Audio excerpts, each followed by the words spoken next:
Willkommen, bienvenue, welcome pour une nouvelle vidéo. Tchin tchin.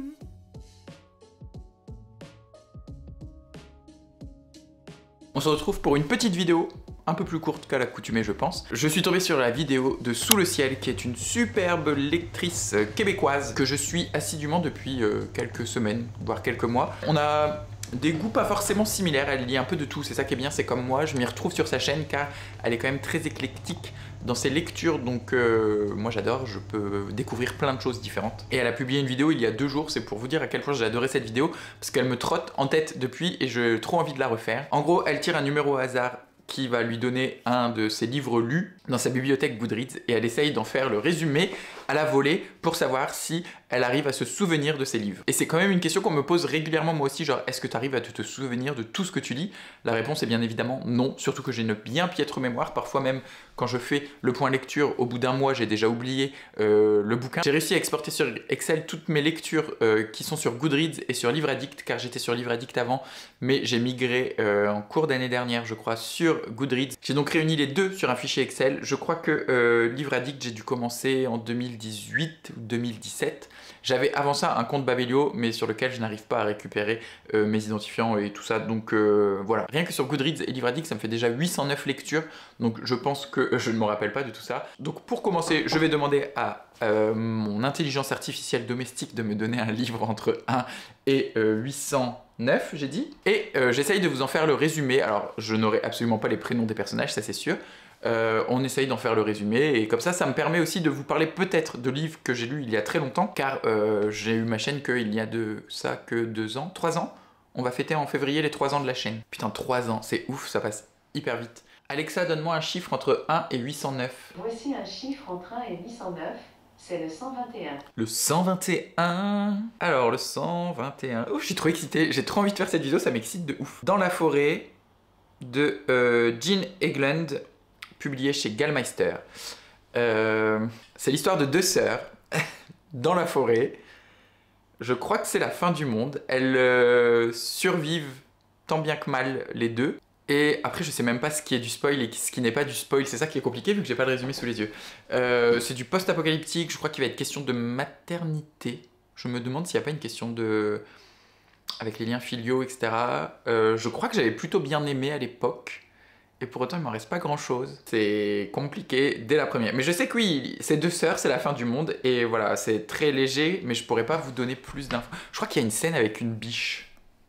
Mais ça, je le verrai même pas dans le résumé parce que je pense que c'est du semi-spoil. Je l'ai lu le 6 octobre 2018, donc c'est-à-dire il y a 5 ans. Putain, ça date.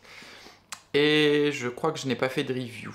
Rien n'est plus comme avant, le monde tel qu'il connaît semble avoir vacillé, des rumeurs courent, les gens fuient. Nell et Eva, 17 et 18 ans, vivent depuis toujours dans la maison familiale au cœur de la forêt. Quand la civilisation s'effondre et que leurs parents disparaissent, elles demeurent seules, bien décidées à survivre. Il leur reste toujours vivante leur passion de la danse et de la lecture, mais face à l'inconnu, il va falloir apprendre à grandir autrement, à se battre. Oui, bah c'est à peu près ce que j'ai dit, c'est la merde, c'est la fin du monde, elles sont 2 sœurs. Voilà, j'ai mis 17 sur 20 et pour autant, je crois qu'il ne me reste plus grand chose, à part, je vous dis peut-être une scène avec une biche, mais c'est très flou. Alexa, donne-moi un chiffre entre 1 et 809. C'est le 531. Les strates de Pénélope Bagieux. Alors ça, je l'ai lu il n'y a pas si longtemps que ça. Je pense que c'est même cette année. C'est un petit cahier de dessin. La couverture est même molletonnée, un peu molle. Vraiment en mode carnet, avec, je crois, un élastique. Les strates de Pénélope Bagieux, c'est une toute petite BD. Enfin, c'est vraiment pas très long. Je pense que ça fait 150 à 200 pages. Où Pénélope Bagieux nous parle beaucoup de son corps de femme, de ce qu'elle a pu vivre en tant que femme. Je crois qu'il est question de viol, féminité. J'avais plutôt bien aimé et en fait j'avais trouvé que parce que c'est vraiment des planches, il n'y a pas une histoire globale, c'est des planches tranches de vie. Et il y avait des planches sans texte et des planches avec texte. Et je crois que ce qui m'en reste le plus, c'est les planches sans texte, notamment une qui m'est restée très fort en tête. Pour le reste, j'ai trouvé ça assez anecdotique par moment et peu intéressant. Je me rappelle plus exactement quelle note j'avais mis, mais ça devait pas être exceptionnel. En vrai, j'avais bien aimé sans plus. Je l'avais emprunté à la médiathèque, ça je m'en rappelle encore. J'ai mis 14, ce qui est pas excellent pour moi, vraiment. Hein. J'ai facilement la note au-dessus du 15. Et est-ce que j'ai mis un Review, non, je n'ai pas mis de review parce que j'avais la flemme. Mais les strates de Bagieux, ouais, voilà, une petite bonne lecture sans plus, parfaite pour un matin comme ça à bouquiner vite fait, mais c'est pas ce qui m'en reste le plus. Je sais que j'ai beaucoup plus aimé California Dreaming, qui est la biographie de Mama Cass du groupe de musique The Mamas and the Papas. Mais ça, j'en ai déjà parlé sur la chaîne. Alexa, donne-moi un chiffre entre 1 et 809. 410. Le joueur de Dostoïevski. Alors, oh putain, le joueur de Dostoïevski, je l'ai lu cette année, c'était dans le cabinet de lecture, on était même plusieurs à l'avoir lu ensemble, c'était une lecture commune, et c'est là qu'on va voir que j'ai vraiment une très piètre mémoire, car si, on va être avec un joueur,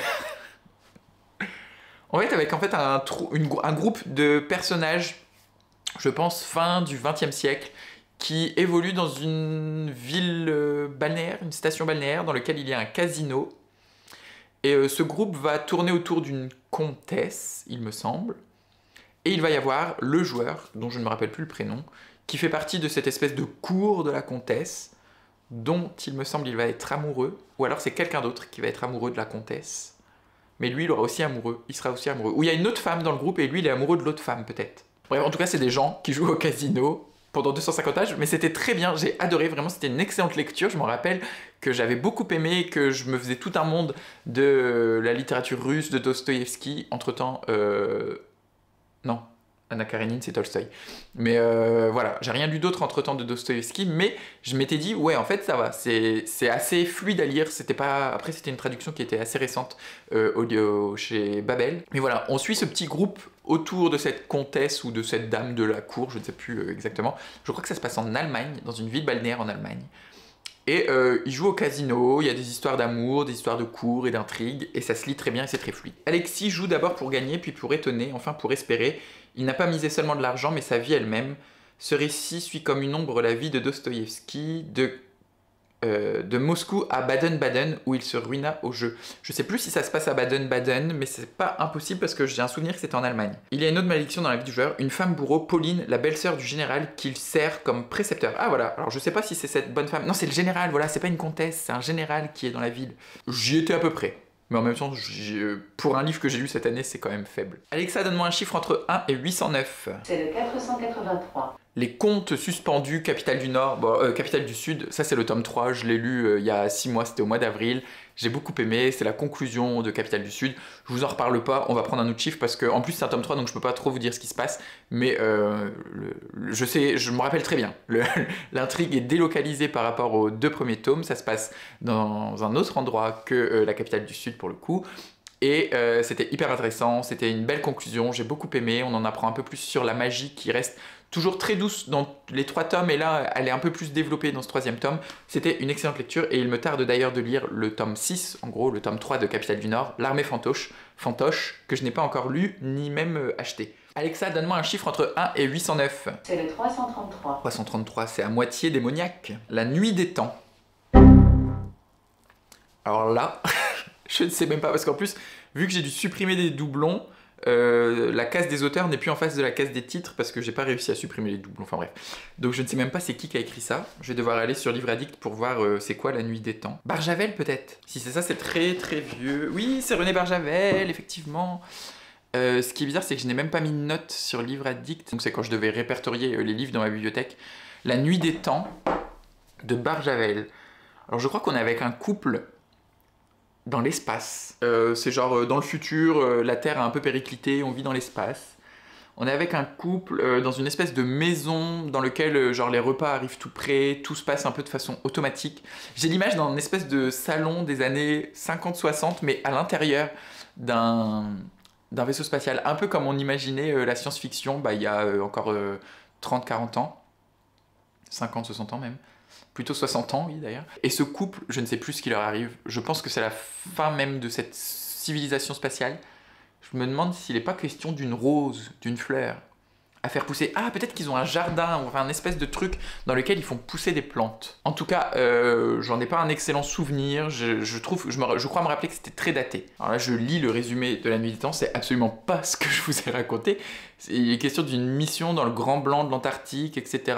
Je pense que je n'ai même pas lu ce livre, en fait, car j'en ai vraiment absolument aucun souvenir. J'ai peut-être lu autre chose de Barjavel et je me suis planté en enregistrant mes lectures. Y a pas un truc avec une rose? Une rose au paradis? Ah mais c'est ça, en fait j'ai pas lu La Nuit des Tanges et je me suis totalement planté, j'ai lu Une rose au paradis, c'est pour ça que j'avais un souvenir de rose dans ma tête. En gros, voilà, c'est ça, c'est un couple qui vit avec ses enfants dans un univers étrange où le temps n'existe plus, il suffit d'appuyer sur un bouton pour obtenir vêtements et nourriture. Que s'est-il passé? Pourquoi ont-ils échappé au cataclysme? Qui est l'énigmatique Monsieur G que les enfants assimilent confusément à un dieu? C'est le souvenir que j'ai de ce bouquin, donc c'est celui-ci que j'ai lu. Et je n'ai plus aucun souvenir de pourquoi ils ont échappé au cataclysme et qui vivent dans l'espèce d'univers dans lequel cette famille vit. Vraiment là, aucun souvenir, mais Barjavel, en plus puisque je crois que j'ai appris des trucs pas très cool sur ce mec, donc pas une grande perte si je me rappelle plus. Alexa, donne-moi un chiffre entre 1 et 809. C'est le 560. Marina. Marina, c'est... Ah, Carlos Ruiz Zafón. Je ne sais plus quand est-ce que j'ai lu ce livre, ça date un peu. C'était une vieille édition France Loisirs. Je me rappelle des bouquins, des éditions et tout, mais alors les résumés. Je pense qu'on va suivre la vie d'une fille qui s'appelle Marina. Je me rappelle En fait, je me rappelle surtout de l'ambiance, mais plus du tout de l'histoire. Je sais qu'il est question d'une espèce de magie un peu sombre, avec peut-être un... Alors ça doit se passer sûrement à Barcelone. Un espèce de Barcelone parallèle, dans lequel on entrerait par un cimetière. Et qu'est-ce qui s'y passe dans ce bouquin? Alors là, je ne sais pas. Vraiment, je n'en ai aucune idée. Plutôt un bon souvenir. C'est le seul bouquin de Ruiz Zafón que j'ai lu. Un bon souvenir, mais alors là, qu'est-ce qui s'y passe? J'ai mis 17, donc même une très bonne note. J'ai lu le livre en 2019. Le 13 novembre 2019, donc c'est-à-dire il y a 4 ans, et je n'en ai plus de souvenir. Dans le Barcelone des années 80, donc là j'ai bon. Oscar, 15 ans, l'habitude de fuir le pensionnat. Ah donc il y avait un mec, c'est pas uniquement Marina. Au cours de l'une de ses escapades, il fait la connaissance de Marina, fasciné par l'énigme d'une tombe anonyme. Donc il est question d'un cimetière, franchement j'étais pas trop mal. Marina entraîne son jeune compagnon dans un cimetière oublié de tous. Qui est la femme venant s'y recueillir et que signifie le papillon noir qui surplombe cette pierre tombale? S'égarant dans les entrailles d'une terrifiante cité souterraine, s'enfonçant dans les coulisses d'un inquiétant théâtre désaffecté, Oscar et Marina réveillent les protagonistes d'une tragédie vieille de plusieurs décennies. On avait le cimetière, on avait Barcelone et on avait l'espèce de ville souterraine. Franchement, c'est pas trop mal pour un livre que j'ai lu il y a 4 ans. Je suis capable de bien pire. Alexa, donne-moi un chiffre entre 1 et 809. C'est le 278. L'ombre du chardon, le tome 1 de Aki Shimazaki. Impossible de vous en faire un résumé. Je ne sais même plus lequel c'est. Attendez, ce sont des très courtes lectures de moins de 200 pages que j'ai lu il y a 2 ou 3 ans de ça. Je crois que Azami, je l'ai lu au tout début de la chaîne, donc ça doit faire 3 ans. Et quelle était l'histoire dans ce premier tome? Alors je me rappelle d'un avec une maman et un enfant handicapé, mais je crois que c'est que le 2e ou le 3e tome. Un autre avec une librairie, mais je me demande si c'est même pas le même que celui avec la mère et l'enfant handicapé. Le tome 1, je sais plus. Ah si, attendez. Soit c'est la vie d'une femme qui travaille dans les bars dans lesquels vont les salarymen à la fin du boulot, soit c'est la vie d'un homme qui, en sortant du boulot, va dans ces bars pour côtoyer des jeunes filles. C'est peut-être ça. Mais alors là, je ne suis pas sûr du tout. Je vous dis, en fait, c'est des très très courtes histoires dans lesquelles il se passe pas vraiment grand chose, c'est vraiment des trucs tranches de vie qui se relient de façon très ténue les uns entre les autres. Un quadragénaire installé dans un couple sans surprise, mais sans problème, croise celle qui fut son premier grand amour d'école, devenue entraîneuse dans un bar. Après le poids des secrets, c'est trop ça! Putain, je l'avais en tête encore! Donc le tome 1, c'est sur le mec, et je crois que le tome 2, c'est sur une femme qui travaille dans un bar. Mais, ah putain, je l'avais en tête! Applaudissez-moi. Alexa, donne-moi un chiffre entre 1 et 809. C'est le 624. Playboy. Playboy, c'est Constance Debray. Pareil, c'est au tout début de la chaîne YouTube. J'ai dû le lire au mois de mars 2021, si mes souvenirs sont bons. Je crois que c'est mars 2021, parce que j'ai dû le lire pendant la première édition de Mars au féminin à laquelle j'ai participé sur YouTube. Lu le 16 mars 2021. Playboy, en fait c'est un roman autobiographique, c'est la vie de Constance Debray qui perd la garde de son enfant en même temps qu'elle annonce son homosexualité. Elle annonce donc qu'elle est lesbienne et elle se sépare de son mari et elle perd aussi un peu son boulot. Enfin c'est voilà, tout ce qui s'enchaîne après l'annonce de son homosexualité. C'est un très court roman et ça se trouve je vous ai raconté l'histoire de Love Me Tender parce que c'est la suite de Playboy, je ne sais plus. En tout cas, c'est sûr qu'il est question de son homosexualité. Il fait débat dans sa vie de bourgeoise en plus parce qu'elle vient d'une famille la noblesse française, quoi, en gros. J'arrive pas à savoir si ça, mais je pense que c'est en gros, c'est la vie de Constance Debray et la découverte de son homosexualité tardive, la perte de son enfant, etc. J'avais pas trop aimé, je viens de voir que j'avais mis 13, et c'est vrai que j'ai un souvenir où c'était... En fait, il y avait aucune lumière dans le bouquin, c'était très froid, très distant, peu d'émotions, et en plus, ouais, sentiment de mal à l'aise. C'est ce qui m'en reste. Après, vu que j'ai lu en plus de façon rapprochée Playboy qui est le tome 1 et Love Me Tender qui est le tome 2, j'ai peut-être tendance à mélanger les deux, mais en soi, c'est tous les deux des bouquins de 150-200 pages qui peuvent vraiment se lire d'une traite, quoi. Donne-moi un chiffre entre 1 et 809. C'est le 69. 69. Année érotique. 69. Alors, qu'est-ce qu'on a en 69? Ça mousse au village des boulettes de pied. Ah bah attendez, en plus je l'ai sous la main car je l'ai lu il y a genre une semaine. C'est un album pour enfants écrit par Mrzik et Morisseau chez les éditions des Fourmis Rouges. Et c'est un tout petit album dans lequel on va être dans un village où les boulettes de pied sont légion, les petites koun-koun, je ne sais pas comment vous les appelez, les koun-koun, les mumuches, les petites pluches quoi. Et voilà, je vous montre quelques traits. J'ai découvert ce titre en lisant Panique au village des crottes de nez que m'avait offert Candice et j'avais beaucoup aimé le trait et l'humour des deux illustrateurs, donc je les ai empruntés à la médiathèque pour lire les suites. Je crois qu'il y en a 4, il y en a 3 sur les crottes de nez et 1 sur les boulettes de pied. Et si vous avez des enfants, je sais pas, entre 3 et 5-6 ans, c'est parfait. Ma nièce a adoré, ça l'a fait beaucoup rire, etc. Ma nièce a 4 ans à l'heure actuelle. Donne-moi un chiffre entre 1 et 809. C'est le 412. 412, c'est le jour d'avant. Et alors là, je pense que c'est un livre de Marc Lévy. Vraiment, je ne suis pas sûr, mais j'ai eu une période au lycée, donc ça date de... J'ai eu mon bac en 2013, et j'ai eu une grosse période entre donc 2011 et 2012, parce que c'est quand je suis passé de la seconde à la première, et j'ai eu mon bac... Non, 2013-2012, j'ai passé mon bac, 2012-2011, j'étais en première, donc 2010-2011. Donc je pense que c'est le jour d'avant de Marc Lévy. Ah non, ben non, je suis con. Le jour d'avant, c'est pas Marc Lévy. Je crois que c'est Sorge Chalandon. Attendez, hein, je recherche en même temps. Oui, c'est Sorge Chalandon. Parce que, alors attendez. Non, le livre de Marc Lévy dont j'ai en tête parce que je l'ai lu, c'est Le Premier Jour. Et ça, je peux pas vous en faire le résumé, mais je crois que c'est la fin du monde et c'est un couple d'archéologues qui doivent aller chercher une espèce de relique qui pourrait empêcher la fin du monde. Il y a le premier jour et la dernière nuit, ou la première nuit et le dernier jour, je ne sais plus. C'est une duologie. Mais non, mais le jour d'avant de Sorge Chalandon, bien sûr, je l'ai lu cette année, j'ai beaucoup aimé. C'est l'histoire... c'est fou parce que je tombe que sur des lectures que j'ai lues cette année sur 800 bouquins. C'est l'histoire d'un... Oh bah là, attendez, je dis c'est facile, mais c'est pas si facile que ça en fait. Ça se passe dans les mines à Lille. Il y a eu un accident qui a tué... Enfin, il y a eu un accident. Il y a eu des dizaines d'accidents. Des milliers, des centaines. Des centaines d'accidents. Donc un coup de grisou qui a tué beaucoup, enfin une tragédie dans un petit village minier, je crois qu'on est à une cinquantaine de morts. Ouais, c'est ça. Un enfant de ces hommes tués revient dans la petite ville du Nord X années après pour poursuivre l'enquête et pour essayer de mettre en cause la société minière qui n'avait pas fait ce qu'il fallait pour que l'accident n'intervienne pas. J'avais adoré. C'était ma 2e ou 3e lecture de Sorge Chalandon. Je l'ai lu, oui, vraiment récemment en fait. Et c'était une excellente lecture. C'est assez sombre, mais il y a un élément à la fin qui revire un peu toute la situation. Je ne m'y attendais mais vraiment pas du tout. Un twist, un cliffhanger. Non, pas un cliffhanger, mais vraiment un truc qui te remet toute l'histoire en perspective. C'était hyper bien et j'ai adoré me faire berner par Sorge Chalandon. Ouais, je l'ai lu le 10 juillet 2023, donc vraiment je l'ai lu cet été quoi. On va en faire un petit dernier pour la route. Alexa, donne-moi un chiffre entre 1 et 809. C'est le 731. 731. The House, Blackwater, donc la maison, le tome 3 de Blackwater. Je ne peux pas vous dire ce qui se passe dans ce tome parce que j'ai lu vraiment les 6 tomes de façon très rapprochée, plus ou moins en fonction de... Enfin en même temps que la sortie France, donc toutes les 2-3 semaines je lisais un tome. Pour moi, c'est très flou tout ce qui s'y passe. Je sais juste qu'on va suivre la vie d'une famille sur un grand nombre d'années. Ce qu'il se passe particulièrement dans la maison, je ne sais pas.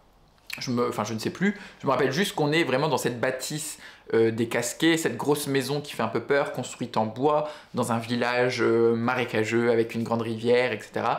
Et que la maison semble receler des secrets un peu surnaturels. C'est, je crois, le tome dans mes souvenirs qui fait le plus surnaturel comparé aux 5 autres tomes. Il y a un gros élément surnaturel qui est en parallèle, en transverse des 6 tomes. Mais dans la maison, il y a un autre événement, un autre truc un peu plus, voilà, un peu paranormal dans cette maison. Et de mes souvenirs, c'est vraiment pas celui que j'avais préféré. Voilà, j'espère que cette petite vidéo vous a plu. Moi, je dois avouer que si vous, elle ne vous a pas plu, moi, elle m'a beaucoup plu, car j'ai trouvé ça marrant de me remémorer des lectures, peut-être un peu anciennes. Pour le coup, je suis tombé surtout sur des lectures récentes. Après, je pourrais essayer de faire un tri en ne mettant que des vieilles lectures, si vous avez vraiment envie que une deuxième édition revienne. Comme ça me permettra de parler de vieilles lectures et de voir si je m'en souviens. Pour le coup, j'ai trouvé que j'ai pas été si nul que ça. Mais d'un autre côté, je suis tombé sur des lectures pas si vieilles. Si la vidéo vous a plu, dites-le moi en tout cas, et je pourrais faire une deuxième édition. Merci encore une fois à Sous le ciel de nous avoir proposé ce concept que j'ai trouvé génial et que j'ai adoré. Si ça vous a plu, n'hésitez pas à liker, à commenter, à vous abonner et à faire voyager. Et je vous souhaite comme toujours d'excellentes lectures, d'excellentes découvertes et d'être heureux.